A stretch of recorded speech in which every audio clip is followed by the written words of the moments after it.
Setiap orang memiliki sudut pandang dan perbedaan pandangan adalah kewajaran.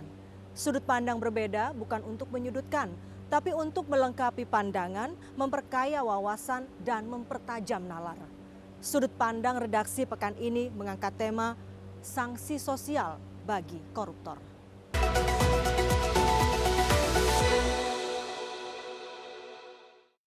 Hakim dimuliakan dengan sebutan wakil Tuhan di muka bumi karena keputusan yang adil ditumpukan kepadanya. Kalimat bijak mengatakan seorang hakim perlu mempunyai kemampuan, yaitu mendengar dengan rasa hormat, menjawab dengan bijaksana, dan mempertimbangkan dengan cermat, serta memutuskan dengan adil. Keadilan itu bukan terletak dalam bunyi huruf undang-undang, melainkan dalam hati nurani hakim yang melaksanakannya.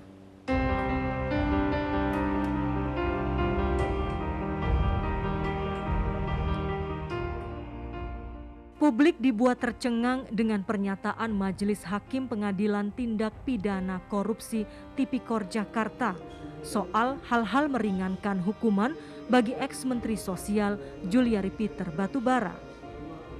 Hakim menyatakan terdakwa sudah cukup menderita, dicerca, dimaki, dihina oleh masyarakat. Terdakwa telah divonis oleh masyarakat telah bersalah, padahal secara hukum terdakwa belum tentu bersalah sebelum adanya putusan pengadilan yang berkekuatan hukum tetap. Vonis Juliari pun diringankan karena ia telah dihina publik. Tak pelak, jagat media sosial pun dibuat riuh oleh pernyataan Hakim Tipikor yang dinilai bersimpati kepada terdakwa kasus korupsi bantuan sosial COVID-19 itu. Publik dan para pakar hukum berpendapat hinaan masyarakat terhadap Juliari itu seharusnya dilihat sebagai bagian dari sanksi sosial. Mestinya sanksi sosial itu tidak menjadi pertimbangan hakim untuk meringankan hukuman. Hukuman semestinya justru dinaikkan karena terdakwa yang diolok-olok berarti sudah melakukan perbuatan korupsi yang menyakitkan hati masyarakat.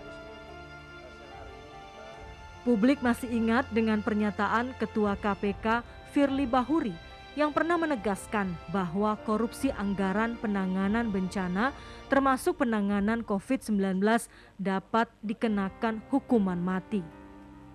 Saat itu Ketua KPK menyatakan penyelamatan jiwa manusia dalam pandemi COVID-19 menjadi prioritas KPK. Ternyata ketika korupsi bansos menjerat ex-Mensos Juliari, Jaksa KPK pun hanya menuntut hukuman 11 tahun penjara dan Majelis Hakim Tipikor Jakarta menjatuhkan vonis 12 tahun penjara. Tren hukuman ringan bagi koruptor berlanjut. Kondisi ini semakin menciderai rasa keadilan publik yang sebelumnya sudah dikecewakan oleh fenomena remisi alias korting hukuman bagi para koruptor. Pakar hukum Belanda, B.M. Taverin sudah pernah mengingatkan bahwa dalam penegakan hukum bukan undang-undang yang menentukan, melainkan sangat dipengaruhi dan ditentukan oleh manusianya. Berikan aku hakim, jaksa, polisi, dan advokat yang baik, niscaya aku akan berantas kejahatan meski tanpa undang-undang sekalipun.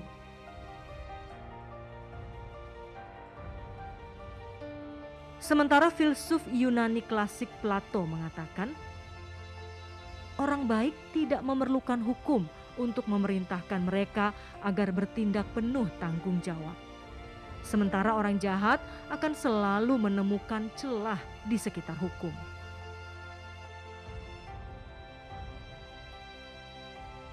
Para koruptor barangkali lega karena kini tak ada lagi sosok penegak hukum yang mereka takuti seperti Artijo Alkostar.